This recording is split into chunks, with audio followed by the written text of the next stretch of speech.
Well, thanks very much to AMHF for asking me to come along and inviting me here on this and another panel a bit later today. Just a little bit about me. I'm a pharmacist by training.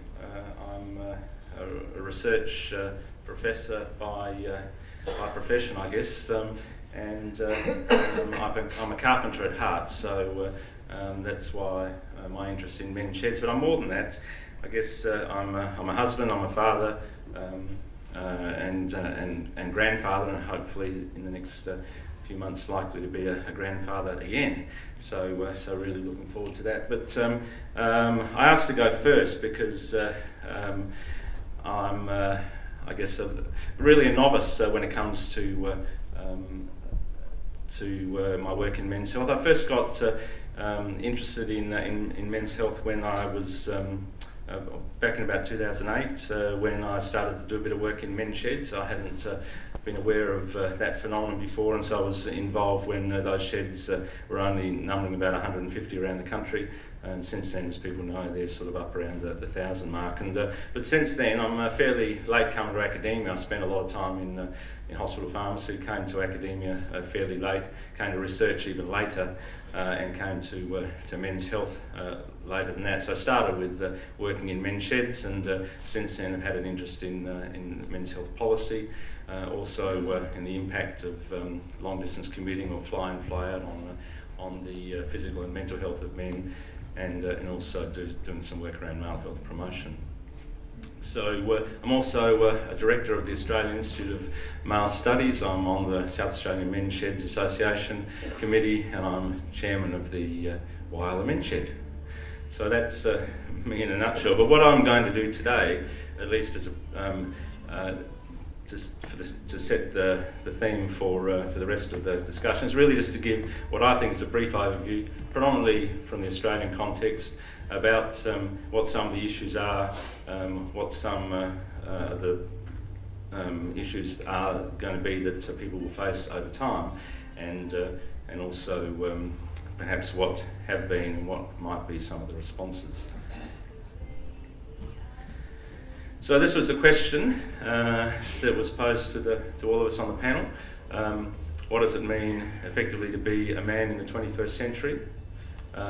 And they're suggesting to us that in just one generation the expectations of men and women have changed, in some areas almost beyond recognition. And it's left many men, boys, struggling and perhaps in a state of quandary about what the future holds for them. The key issues, I think, as we've heard a number of times at this conference, are the poorer educational outcomes that we're starting to see now amongst our boys, particularly in high school and also at university, with the proportion of women or females who are doing very well and who are graduating from university is much better than the boys, who are starting to sort of reach 60-70% now, and even those males that enter university are less likely to graduate than females. So this has a range of implications. There are poorer employment prospects, obviously lesser income prospects, and as women become more independent and are looking for men who can provide equally for them, that might affect relationship prospects, and then reproductive outcomes. If you're not in a relationship, less likelihood of having children, and so on. So there's a cycle which we're starting to see, which is ever diminishing, and unless we're able to address it, unless we're able to adapt to the changes that are being presented, then we're looking at a bleaker future than we could otherwise have. But I think the important thing to note is this isn't a new problem. I mean, I came across this reference by, or a book by Ralph Lucci, which was actually published in 1967. And if you have a read of that, basically he's identifying the same thing more than 50 years ago, and that was basically observations of what had been happening sort of post-war. So essentially that there'd been important changes in the ideal of equality. There was the emancipation of women, and roles and role models were changing, and there were less male models, male figures for younger people to identify with, and a confusion about what it is to be masculine, how that is differentiated from what it means to be feminine, and what shouldn't really be either. So I thought that was just salutatory that this isn't something that's new. And there are any number of books out there too that you can see. I mean, Lionel Tiger, The Decline of Males, is obviously, Warren's couple of books there, and you'll find many others that outline the concerns. So where did this all start? I mean, baby boomers like me, and with their parents sort of born, pre-World War, would understand and would have experience of a different family dynamic where women went to school.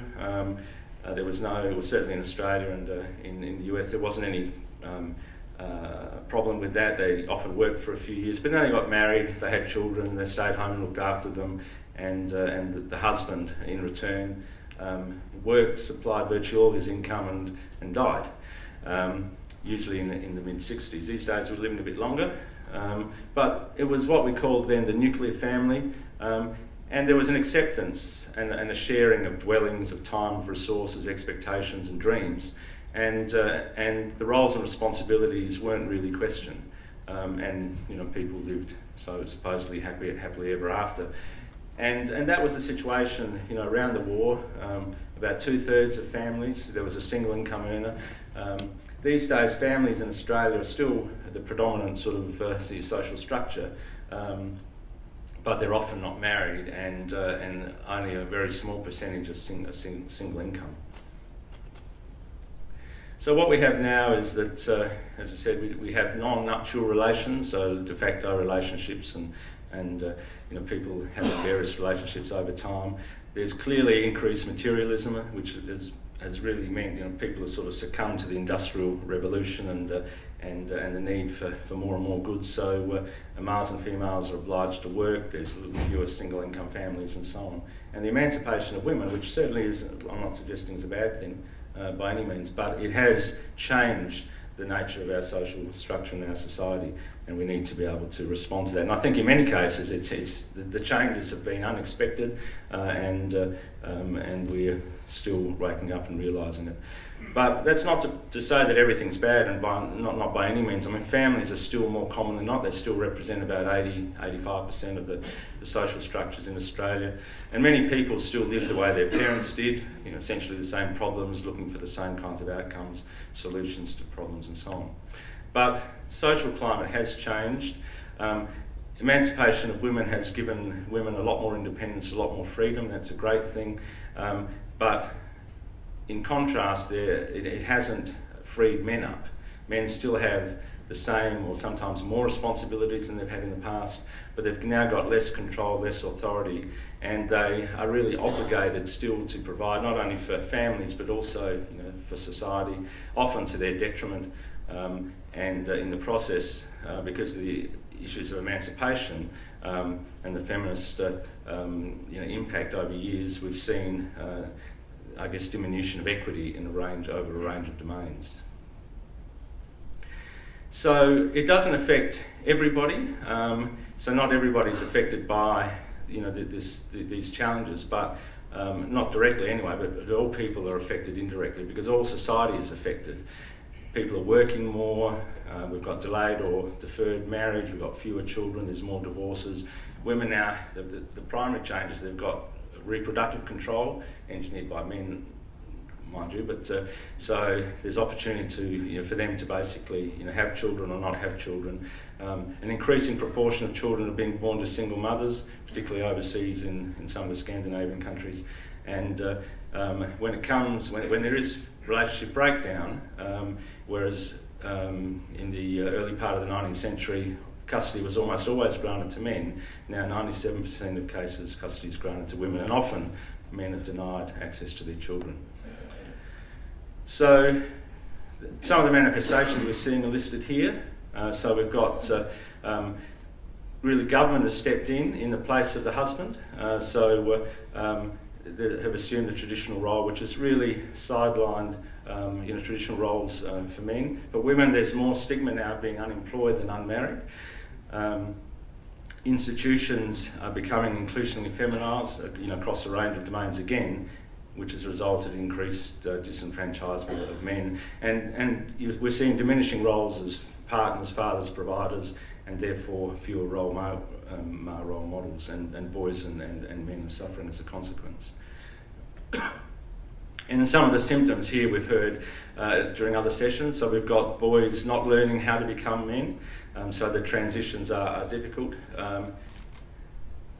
And I'm at 11 minutes now, that's good.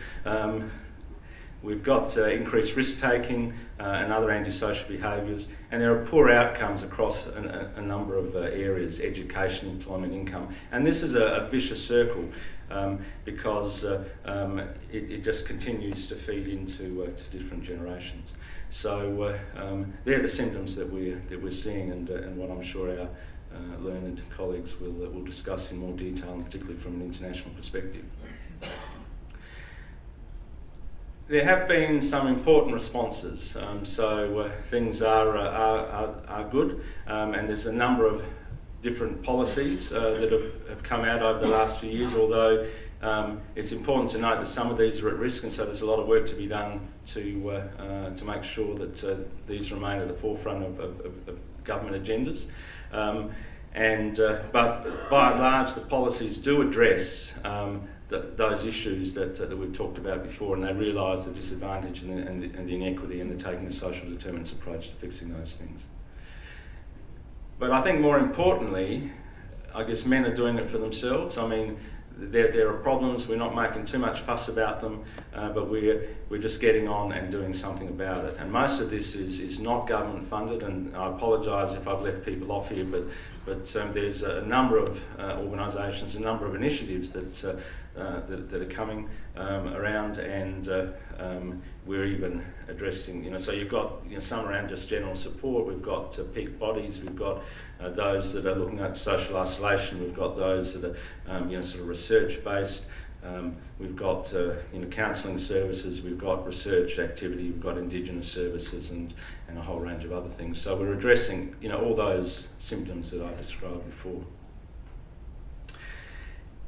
But importantly, there needs to be continuing debate, and it needs to inform policy around these issues, around health policy, the health and safety, the sort of tragedy of the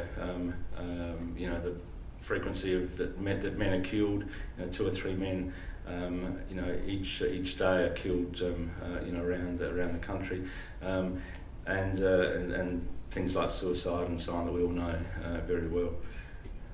So that's really just a general overview, and I'll let my colleagues there fill in the gaps and talk much more about the origin and the sociology behind all this. But that's at least my thoughts on the challenges that we face, on the positive responses that are being addressed, and where to from here. Thank you.